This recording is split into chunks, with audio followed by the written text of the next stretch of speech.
بسم اللہ الرحمن الرحیم. ڈاکٹر محب الوزیر آپ سے مخاطب ہوں. آج کا ٹاپک ہے جو لوگ نیند میں دانتوں کو رگڑتے ہیں، دانتوں کو چباتے ہیں.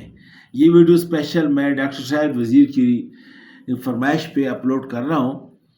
تو یہ جو دانتوں کا رگڑنا ہے خاص کر نیند میں، اس کو بولتے ہیں بروکسزم. یہ ایک بیماری ہے، اس کا نام ہے بروکسزم.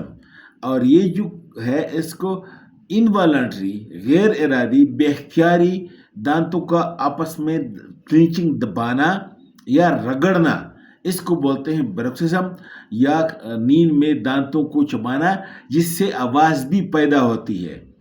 تو یہ جو بیماری ہے یہ بچوں میں بھی ہوتا ہے اور بڑوں میں بھی اور نیند میں بھی ہوتا ہے، اور بعض لوگ جاگے میں بھی کرتے ہیں، لیکن اکثر لوگ اس کو نیند میں کرتے ہیں. اور یہ عام طور پہ 50% آف دا پاپولیشن میں یہ بیماری موجود ہے، لیکن وہ اکثر لوگوں میں عارضی ہوتا ہے اور پرماننٹ نہیں ہوتا.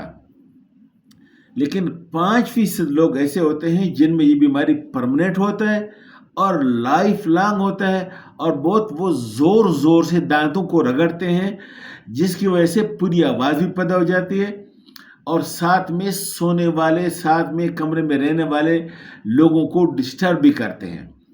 اور خود جو آدمی دانتوں کو رگڑتا ہے، گلائڈنگ کرتا ہے یا کلینچنگ کرتا ہے، اس کو خود پتہ نہیں چلتا. اکثر ساتھ میں جو پارٹنر سونے والے ہیں یا پیرنٹس اس کو نوٹ کرتے ہیں.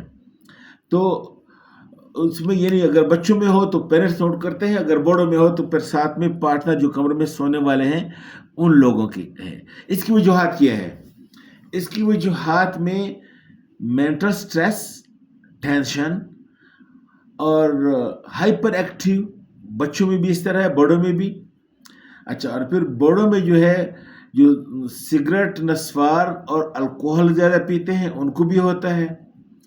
اور پھر جو لوگ anti depressant, anti psychiatric medicine کھاتے ہیں، کچھ میڈیسن اس طرح ہے کہ اس کی سائیڈ ایفیکٹس میں بھی یہ رول ہے. اس کے علاوہ کچھ ڈرگ جیسے کوکین وغیرہ اگر استعمال کرتے ہیں تو ان کی وجہ سے بھی یہ ہوتا ہے. اس کے علاوہ اگر کسی کا اورل ہائیجین ٹھیک نہیں ہے، دانتوں میں مسوڑوں میں زخم ہے، بیماریاں ہیں، تو ایچنگ ہوتا ہے، تو اس سے بھی جو ہے نا پھر بچے رگڑتے ہیں.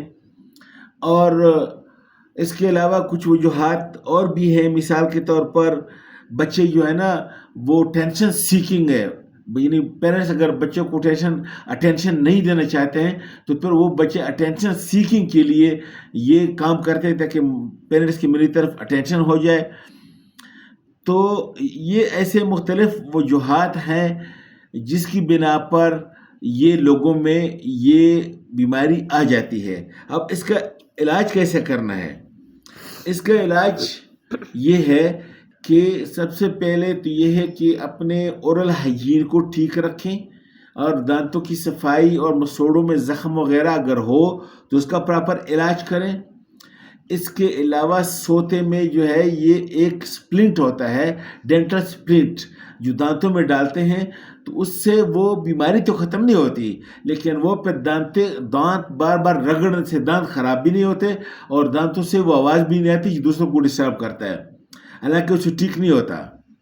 یا اس میں تو اس کے علاوہ جو ہے پھر مینٹل جو سٹریس ہوتا ہے اس کو مینیج کریں. یا اگر کوئی کاز ہے میڈیسن یا شراب یا الکوہل یا تمباکو نوشی یا کوئی ڈرگز جس کی وجہ سے اس کو یہ بیماری ہے، ان کو بہت کم کر دیں یا اس کو جو ہے نا چھوڑ دیں.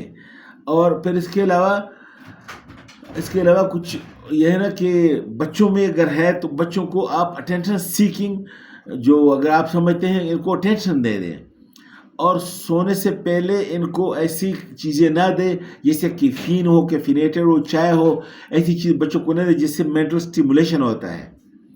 اور اس کے علاوہ بچوں کو رات کو ذرا سکون کے ساتھ سونے سے پہلے ان کو پراپر طریقے سے ان کو ذرا سا کاؤنسلنگ کر کے ان کو اچھے طریقے سے سلا دیں تاکہ بچہ ٹینشن میں نہ سوئے. اور اگر اس کی کوئی اسپیشل وجہ ہے، اسکول میں ٹینشن ہے یا بعض جگہ گھر میں بعض پیرنٹس بہت سختی کرتے ہیں، ان کو بھی ذرا مینیج کر دیں. اس کے علاوہ پھر کچھ میڈیسن بھی اس میں ہیلپ کرتے ہیں. اب جیسے بڑے لوگوں میں جو ہے وہ مسل ریلیکسنٹ ہے، جیسے بینزوڈائزیپین ہے، ویلیم ہے، سائیکلوبینزاپین ہے. ہاں جی. اور پھر اس کے علاوہ ایک انجیکشن ہے، تو وہ انجیکشن بھی بعض لوگ دیتے ہیں یہ مسل میں، اسپیشلی میزنٹرم مسل میں. تو یہ میزنٹرم مسل اس کے ساتھ ویک ہو جاتا ہے، تو پھر وہ جو ہے کلینچنگ آف ٹیتھ یا گرائنڈنگ آف ٹیتھ ذرا کم فورس کے ساتھ ہوتا ہے. اور پھر اگر بہت ضرورت پڑے تو پھر اس میں آپ جو ہے کچھ تھوڑے سی سیڈیٹیو ڈرگس بھی دے سکتے ہیں، بچوں کو بھی بڑوں کو بھی. مائلڈ سیڈیٹیو ڈرگس یا جو ہے نا مائلڈ پین کلر جیسے آئبوپروفین وغیرہ ہو. اور ایٹ دا اینڈ اگر کسی کو نیزل الرجی وغیرہ ہو تو پھر آپ اینٹی ہسٹامین بھی دے سکتے ہو. تو اینٹی ہسٹامین، پین کلرز، اور اگر میں بھی سلیپنگ پلز، اور جو ہیبٹس ہے بڑے لوگوں میں ان ہیبٹس کو جیسے کوکین کا ہے یا جو ہے نا الکوہل یا ٹوبیکو ہے ان کو بھی ترک کرا دیں. ٹینشن والی لائف کو کم کر دیں. ایکسرسائز کو ضرور شامل کر دیں. بچوں کو بھی دن میں ضرور ایکسرسائز کرایا کرو، واک کرایا کرو، گیم کرایا کرو، اور بڑے لوگ بھی.